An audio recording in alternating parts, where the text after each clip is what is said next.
ओम गंगणपते नमः। जय माता तारा। पाराशर ज्योतिर्विज्ञान में आप सभी दर्शकों का हार्दिक अभिनंदन है।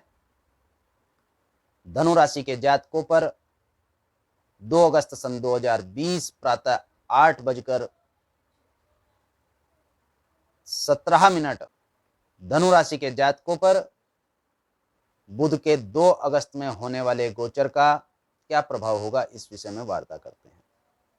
2 अगस्त सन 2020 रात्रि 3:23 पर बुध अपनी स्वयं राशि मिथुन राशि से कर्क राशि में गोचर कर जाएंगे तथा यहां 17 अगस्त सन 2020 प्रातः 8:17 तक गोचर करेंगे। इस गोचर के अनंतर बुध पुनर्वसु, पुष्य तथा श्लेखा नक्षत्र में गोचर करेंगे। पुनर्वसु नक्षत्र के अधिपति गुरु, पुष्य नक्षत्र के अधिपति शनि तथा श्लेखा नक्षत्र के अधिपति स्वयं बुध होते हैं।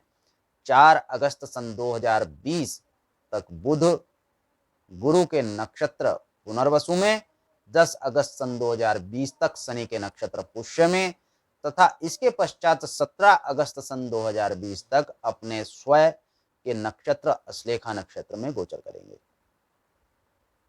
इस गोचर के अनंतर बुध धनु राशि के जातकों के अष्टम स्थान पर गोचर करेंगे तथा यहां गोचर करते हुए बुध धनु राशि के जातकों की ओर सफलता, सहायता तथा पराक्रम की सुदृढ़ता को प्रकट करेंगे। कार्य क्षेत्र में आपके भाई बंधुओं, आपकी कार्य करने की क्षमता में आपके सहयोगियों तथा मित्रों का पूर्ण प्रभाव तथा सहयोग आपको प्राप्त होगा।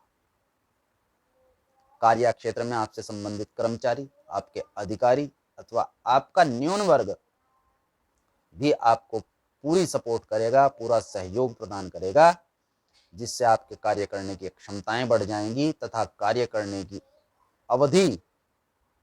अवस्था सुदृढ़ होगी। धनु राशि के जातकों को यहाँ कार्य की प्रचुर अवस्था, कार्य की निरंतर अवस्था के होने के साथ साथ सुख के साधनों में भी वृद्धि होगी। मन शांत रहेगा तथा एकाग्रता से आप कार्य को कर पाएंगे। सुख की अवस्थाओं में आपको उत्तम स्थितियां प्रकट होंगी। धनु राशि के जातकों को पारिवारिक स्थितियों में उत्तम ग्रस्त स्थिति तथा ग्रस्त जीवन साथी के स्वभाव तथा स्वास्थ्य की अवस्था उत्तम होगी। इसके साथ साथ जिस प्रकार से पूर्व में सहयोग के लिए वार्ता की गई है, बाहरी रूप से भी आपको सहयोग प्राप्त होगा। इस समय पर शत्रु भी आपके सहयोग में प्रकट हो सकते हैं, परंतु इस विचार को आपको पूर्णतः ध्यान दे देना चाहिए। शत्रु आपसे कार्य, आपका सहयोग तब प्रदान करेंगे जब वे भविष्य में आपसे कुछ अपनी स्थितियों को सकारात्मक कर पाएंगे। अतः यह विचार करना इस समय पर आपको आवश्यक है। प्रतिद्वंदी भी इस समय पर आपको लाभ प्रदान कर सकते हैं। कार्य करने की स्थितियां उत्तम होंगी। कार्य से यात्राओं के सुयोग बन सकते हैं तथा इन यात्राओं से भविष्य में उत्तम लाभ की अवस्थाएं प्रकट होंगी। कार्य करते हुए इस समय पर धनु राशि के जातकों का धन व्यय भी अधिक होगा,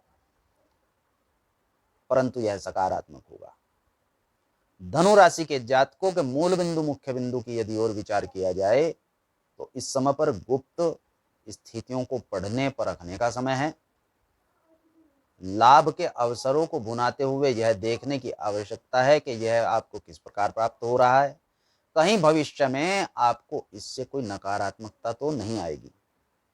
लाभ तो इस समय पर आपको प्राप्त हो ही जाए। किसी भी स्थिति तथा अवस्था में आपको अनुकूलता तथा सहायता, सफलता की अवस्था अवश्य प्राप्त होगी, परंतु इस समय पर आपको यह देखना आवश्यक है, निर्णय लेना, विचार करना आवश्यक है कि कौन सी स्थितियां आपको भविष्य में सकारात्मक अथवा नकारात्मक स्थितियां पैदा कर सकती हैं। अतः इस समय पर धनु राशि के जातकों को सकारात्मक स्थितियों को ही ग्रहण करना चाहिए। शुभम भवतु। भगवान गणपति तथा माता तारा आपका कल्याण करें।